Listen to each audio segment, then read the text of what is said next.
I don't know if you saw that. They had statistics on martial arts schools. In one of the stats was there's 8%, only 8% of the schools in the country have more than 200 students. Yeah. But it was like 70% had less than 100 students. And a lot of those were under 50 students. So I'm really trying to get everyone to really understand marketing pillars and that it's not just by accident, but something you really planned. And so we went over like 4 different things yesterday. One thing I think people are having a little challenge is following up on leads from Facebook or leads on not RainMaker, just sort of 97 Display or a web company, and being effective on that. Yeah, I think that's hard. So what I often see is people are inconsistent with their follow-up because for me, it seems like they expect too much out of their follow-up. To them, they're like, well, that person didn't enroll. Well, of course they didn't enroll, right? You have to do more so that the percentage that you're getting that are enrolling is the same, but you're having more people enroll, which I know that's a hard pill to swallow. Not that you can't do more to get more enrollments, but sometimes if it's baseball, it's baseball, and there's nothing that you can do about that other than put a good taste in their mouth and make sure that you're consistently following up in ways that are unobtrusive so that they don't unenroll from your RainMaker or unsubscribe from RainMaker. Using a flow and just set it and forget it is really, I think, a huge powerful tool that people don't use. And you can add to that flow as you go along. So you can start your flow with, thank you for your interest in Johnny's martial arts. And then 7 days later, just add hey, are you still interested in martial arts? That's one of Scott's favorite. Hey, subject line, hey. And then body, are you still interested in martial arts classes?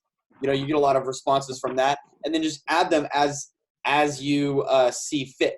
You don't have to think of it as this huge project that has to be done immediately. It can be done in 20 minutes, and then you can add to it as you go along. So, I'm sorry. Charles Jernigan is getting quite a few leads. So he gets 70 to 90 leads that are coming in that people responded to something. So he's trying to call all those people up, and then people are making appointments. And if they don't make appointments, he's trying to call all those people. Then people who made appointments and don't show up, now he's calling those people. So now he's running into where he's doing tons of calls. It's taking him like a couple hours a day just to do calls. So you're saying do more automation and less of that? Well, like I say, if you heard me say, do a baseline automation so that at a minimum, you've got this safety net of automation.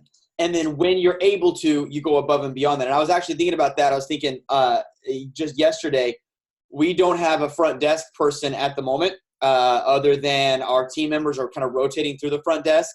I'm there sometimes. There's other people there sometimes. We don't have a dedicated person since she decided to continue with her dental hygienist school instead of get paid $10 an hour from me for the rest of her life. I don't know what her deal is, but I can't believe it. The choices these people make sometimes.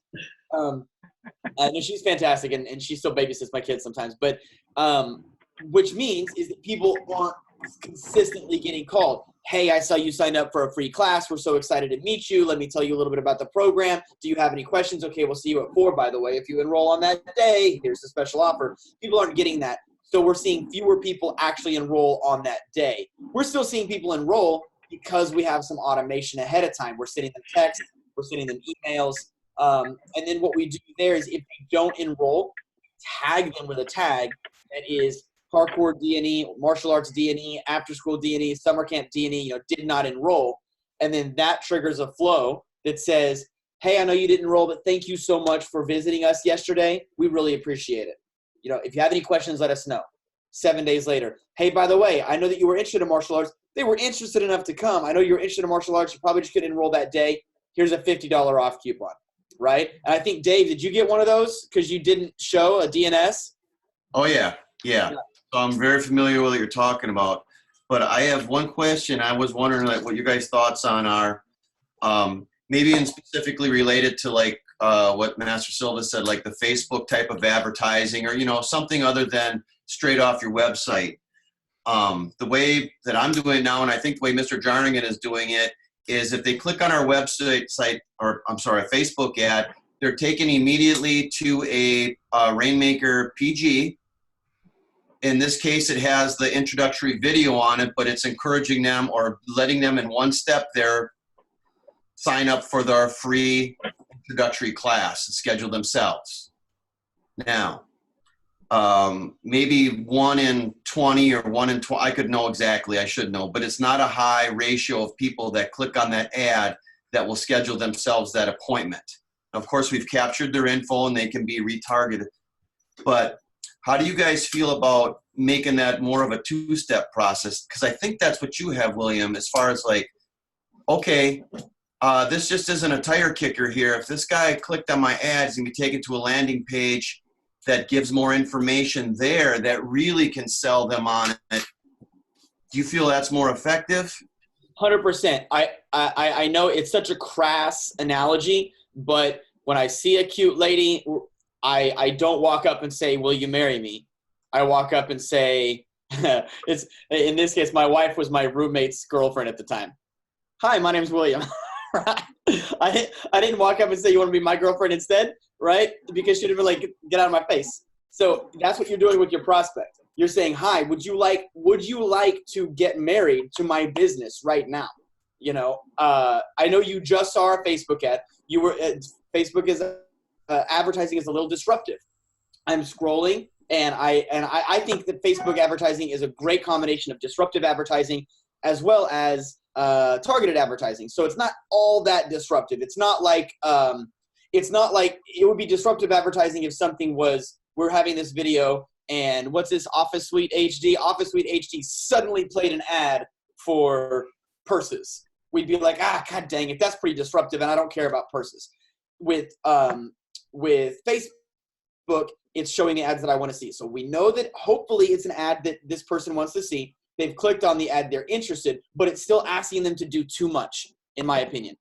Your funnel is your funnel. Your online, all of your online advertising needs to come through one channel. And that channel should be your website and or RainMaker, but RainMaker isn't an advertising funnel. It's just a piece of that, right? It's not an advertising platform or method. That all of that marketing from online needs to come through your website. Then it's an email opt-in is what I do. Then it's a sign up or a paid trial or a free trial or give me your phone number for more information.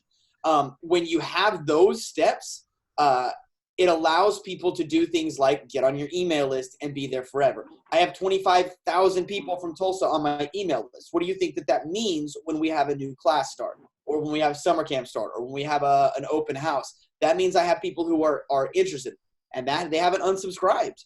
You know what I mean? And I get to segment them into lists. So all of my people with in RainMaker are tagged summer camp lead or tagged martial arts, 4 through 6 martial arts lead or whatever. I think that there's a lot of expectation. It's so funny because I was going to talk about this today.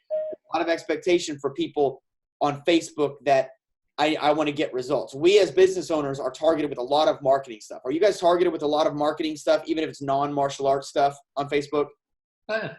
Yeah. So, and you're seeing a lot of e-com and a lot of direct response stuff. And we have this idea that, well, hey, I should get 15x ROAS, return on ad spend. No, your marketing on Facebook is just another channel, just like if you went out to a community event, just like if you run your local kids magazine, just like if you're doing a flyer at your kid's school. It's all the same thing, and we're trying to funnel them into how many ways can they contact your business? Through your website, through phone, and through walk-in, right? If you add a channel of going directly to a profit generator, that's not really a connection. That's a checkout page. You see what I'm saying? So I really, really, really don't like that, and because it gives you so little information about what people really want. It's an ad going directly to a profit generator. Some people sign up, some people don't. You have very little information on that. And then, do I keep throwing money at it? How much money are you spending a day on that ad? I don't know per day, but Like $8. yeah, $8-10 a day. Yeah. So, which is not bad, but like if you had them go to a landing page, your own landing page, here's all the benefits of martial arts. You know, what happens when somebody calls in and they say, what's your pricing and schedule? What do we do? It's $200 a month and we have classes on Tuesdays and Thursdays. See you later. Bye. Click. Right. What do we do? No, we say, yeah, absolutely. I can answer your questions. Then what I do is I say, give me a second. Let me get to where I can help you. And I put them on hold and I make sure that I get my book open because now I have control. Hey, all right. So thank you so much for holding. So how old is your child? They're 8. Fantastic. So our 8-year-old martial arts classes are on this day and this day. I go ahead and tell them, and then I launch into what all the benefits are, right? Before I ask them to commit. Like it's the same thing for the online marketing is the same way. Asking them to commit immediately cannot give better results than giving them all of the benefits and then helping them envision what their child could be like, and then asking them to schedule a free class. See what I'm saying? Yeah. Is that what you try to do in the video, Dave? A little bit, I guess, but I don't think we're feeling now that it needs to be more like what William is saying, as far as like, if they clicked on the ad, they're interested, but they really need to be explained the benefits and how this is going to help their child or help them get what they want, or, that type of thing. And I don't think the video comes across like that. The video is more about, at least what I have now, is what to expect during their trial visit. And I think that's a step or two ahead of the game. They haven't scheduled that trial visit yet. And they need to, we think they need to understand how we're going to solve their problem, whatever it is with their kid or them. And that's why they clicked on in the first place. So something like that. We want to build emotional excitement, right? Then we want to get a commitment, and then we want to build trust so they follow through with that commitment. So it sounds to me like that video should be on a thank you page after the Profit Generator trial sign up. Hey, thank you so much for signing up. Here's what to expect, so that they're not like, because look, you think like an 8-year-old gets nervous, a 38-year-old gets nervous. That mom is like, are we really going to belong there? And then maybe she takes any opportunity possible. Oh, well, I heard my kid go, I heard him cough. Oh, he's sick. We're not going, So like we want to give them some trust. That's what we do with summer camp. Our summer camp registrations have exploded this year because I think a huge reason is because and we've yesterday was the first time that we had a tour come and not enroll. Whereas last year, I think we only signed up 1 or 2 tours out of like 50 that we did. And it's because we had a video of me going, thank you so much for your tour. Here's what to expect. We're going to walk through here. Make sure you bring your child, this, that, and the other. So, that trust building is important, but people make decisions emotionally, right? I'm so excited. I can imagine my kid finally, being somewhere where they belong. Exactly. Yeah. So, did you set that ad up yourself? No, that's something like what Master Silva was saying, like myself and Charles, we had it through the 97 display. Okay. We agree with you, and I've been pressing them. They don't like that idea. They want it to be they think the more hoops that somebody has to jump through to sign up, it lowers their rate. But I think they're looking at a different number. Well, they want leads, and what they consider a lead is just that click on that Facebook. Of course, what we consider as a lead is somebody that comes through the door, a little bit more. Yeah. So more commitment. Yeah. I don't consider an email opt-in a lead, not necessarily. I mean, if I considered an email opt-in a lead, I'd say, here's my proven system to get 10,000 leads like I got in the last year. I got, whatever. I got 5,000 leads in 2019. No, I got 5,000 emails. That's not a lead. But those people, it's a micro commitment. It's a give and take. It's such a gentle dance. And I understand from 97 Displays point of view, I get it. they can only do so much. I was actually just talking to one of my friends yesterday about how that's a rough business. 97 Displays in a rough business. I had 200, 175 some odd website clients. It is a constant barrage of, can you change this? Will you do this? Why isn't this working? You know, and 97 Display has to hold a line and say, that's, you know, not only do we not do that, in our philosophy, that's not a good idea. Do it like this. And, you know, I don't blame them at all. So you have to, and you may have to sign up for a free service on your own, a little Wix service or something, and like create your own little landing page. That might be something that you have to do. Exactly. If someone clicks on that and the profit generator is just try a class, you know, and you put the words in that, you know, a lot of people come for us for different reasons, some for self-defense, some for confidence, some for fitness. Most important thing about picking martial arts school is to try out a class, meet the instructor, find out if it's a good fit for you, be our guest. You don't think that's too fast for asking for a free trial? It's too much. It's too much to expect out of the prospect. Absolutely. And I think that the results that bear out that conclusion, because they're not just signing up. There is no argument that enrolling martial arts students is hard. It's not. It is not easy, and we have to make sure that we're talking the right language to the right people. But I think that there's two things at play. The first thing is maybe it's too fast, right? Maybe we can have that discussion. But also, it is highly unlikely that every one of your prospects is ready to buy right now or ready to commit right now. Call it buy right now. Call it commit right now. You know. So if they see that ad, how many of our prospects would we say who are clicking on that ad, who are interested in that ad, are ready to sign up right now? Well, what percentage? 50? I would say really small, because people look. I click on stuff all the time, not thinking I'm going to buy right now. I just want to get some more information. But you're interested. So I'm interested.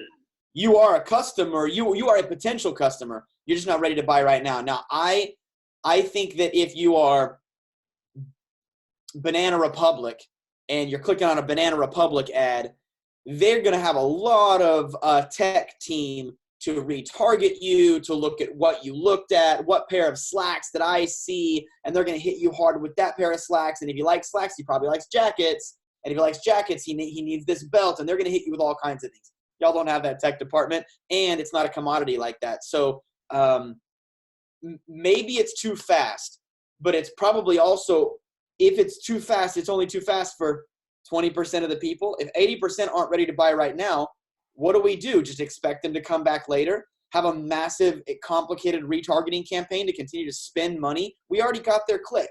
Let's see if they'll put their email in. Not ready to sign up right now? Put your email in for a coupon and stay on our email list so that when you're ready to sign up, you'll have first access to classes. Like, you know what I mean? Mm-hmm. I think it is too much, and I think it's too much for people to scroll through. 97% of things are done here on your phone. I think that profit generator is too much to scroll through, because the first thing that you see when you hit that profit generator, let me find one, is like it says welcome, right? Or it says like that information, but they have to read that information, and then it's like, you know, it's like name and email and phone number, and I think it's a lot. There's a lot to do. Yeah. You know, frankly, I would ask 97 Display to send them directly to their 97 Displays landing page, not directly to the profit generator. Why is that not happening? I just didn't set it up, but Okay. I mean, you can. They have that possibility or capability.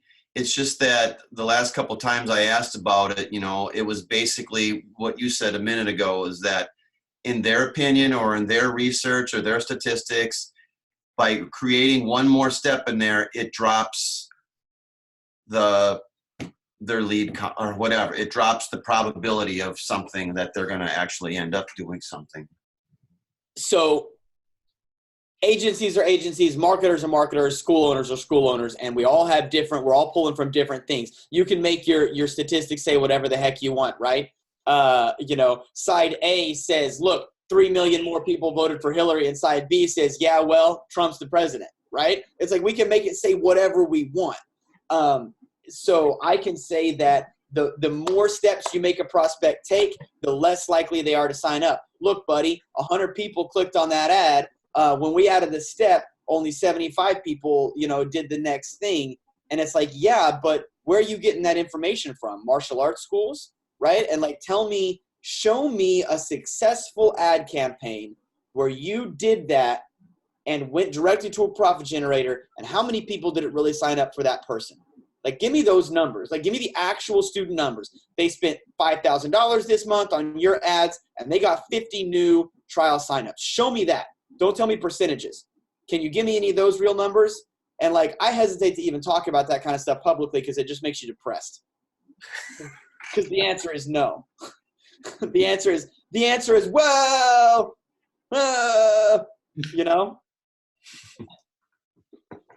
So I don't want to end this on a negative note, but you might ask, hey, are there anybody who's getting 10 or 20 of these signups, and they might have a couple of good success stories. And if that's so, I would take a look at those success stories and see what they're doing and see, like, are you doing something different than mine? And let's not pretend like places aren't different. Your advertising in Kansas is different than your advertising in Louisiana and New York and San Francisco. So those things do matter. There are some markets where you need to put a lot of money to get any kind of, frequency in your ad campaign. That's depressing. Maybe next week we can talk about some simple strategies for like actually doing your own Facebook ads. I was actually going to say this week, take a look at my ads, because one thing that I think is a incorrect assumption that we get from outside of our industry, because honestly, we look outside of our industry for statistics because our industry doesn't do those very well. Outside of our industry, people say, hey, the longer you have a Facebook ad up, the less results you get from that Facebook ad. So you got to change it up all the time. I could not disagree more. Facebook is, for you and your business, can and should be just a staple. You have an ad that you run, and you run that ad, and it's consistent, constant marketing, just like a billboard, just like a magazine, except you get to see the clicks, and you get to see the results, and you get to see the reactions, And because of that, we have a tendency to second guess it and to pick it apart. Oh, I'm only getting 1% click-through rate. Well, what the hell are you getting with a magazine, right?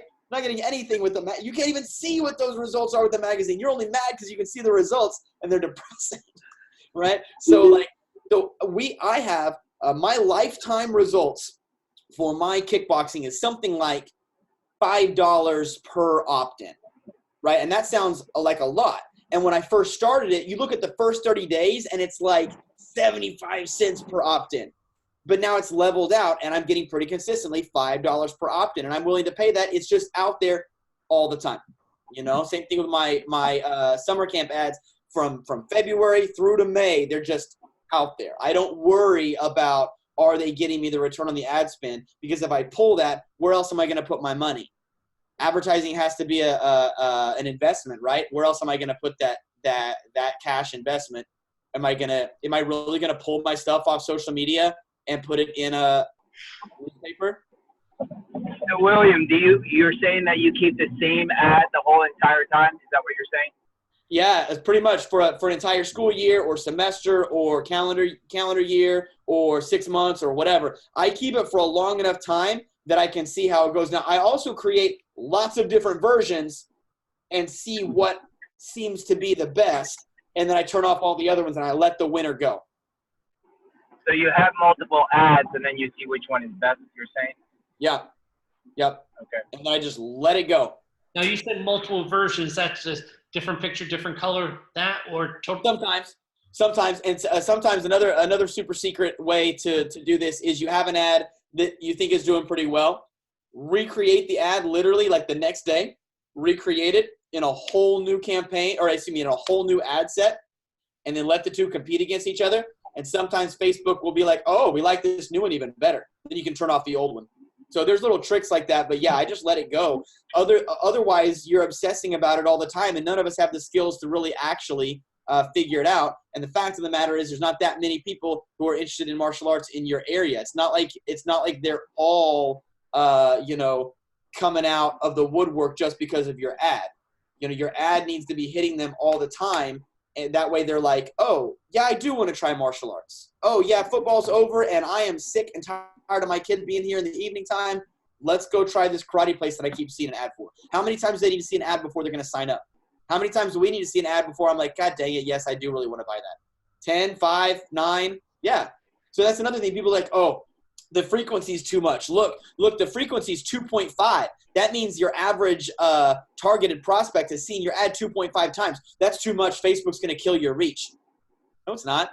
First of all, this is local brick and mortar advertising. Second of all, I want my prospects seeing my ad. I want them annoyed about my ad, right? Because I want them to click on it or I want them to hide it. If they're not if they are my demographic, they will scroll on past and say, I'll check it out later. My wife clicks on things, then goes back just so that she'll get retargeted later. So William, I just did a Facebook ad for 5 days so that I can kind of get a feedback from the ad. Do you do it for 5 days at a time, 10 days at a time, 30 days at a time? What do you do? I check on it periodically at the beginning. I don't do it for a specific period. I set no end date, and I do it for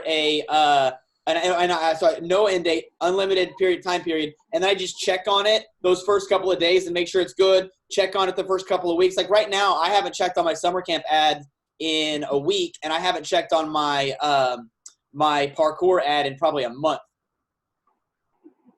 So because once they stabilize and leads are kind of consistently coming in, it's a magazine ad as far as I'm concerned.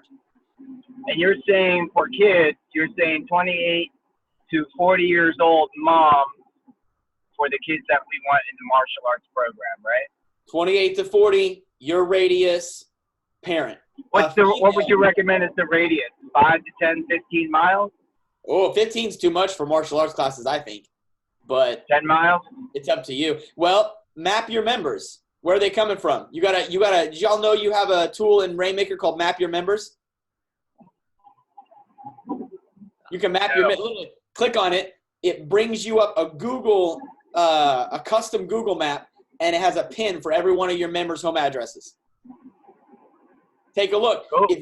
If you got 50 people coming from 7.5 miles away, go for it. If you're in a rural area, go for it. You're in San Diego though, right? Maybe you do, maybe you don't. I would just see how that goes for you. I mean, that's something that's kind of personal. I mean, we can take a look at it. If you want to message me like an image of, when you went to a 15-mile radius, it brought you up to 1 million possible people. That's probably too much. I like to see it in the 50, 60, less than 100,000 range. Otherwise, you're getting into a lot of people. Less than 100,000 people? Everything is different. Your Tulsa is not as big as San Diego, right? So I don't think. How many people San Diego? I don't know, 2 to 3 million, I guess.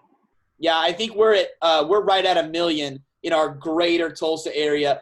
Probably 500,000 in our actual Tulsa. So I'm looking at usually 25 to 50,000 demographic there. So you could probably push that to 1 million demographic there. 1 million people that have kids in that 15-mile radius and who are women.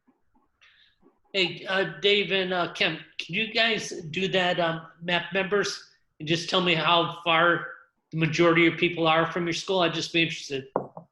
Sure. Yeah, I've done it before. Okay. There might be some confirmation bias because there might be people who you've only advertised in 3-mile radius, and so that's all where they are. But it'll give you some clues. Yeah. Yeah, do that. And let's talk about it next Wednesday and see what everybody's results are. I love it. Cool. Thing is that where Sal is, if you had to drive 5 miles, it'll take you half hour to get there. I mean, No, not really. Not really. all right, guys. Thank you Bye. very much, William. Good stuff today, as always. Hey, William, how do we get the link again? For tomorrow? Yes. I gotta create it and put it in Just- Isn't it the same one all the time? It's not the same one. It creates a different one every time, unfortunately. So, but I'll create that and then I'll put it in the Rainmaker group. Perfect. Thanks, sir. See you tomorrow. Cool, guys. Thanks. Bye-bye.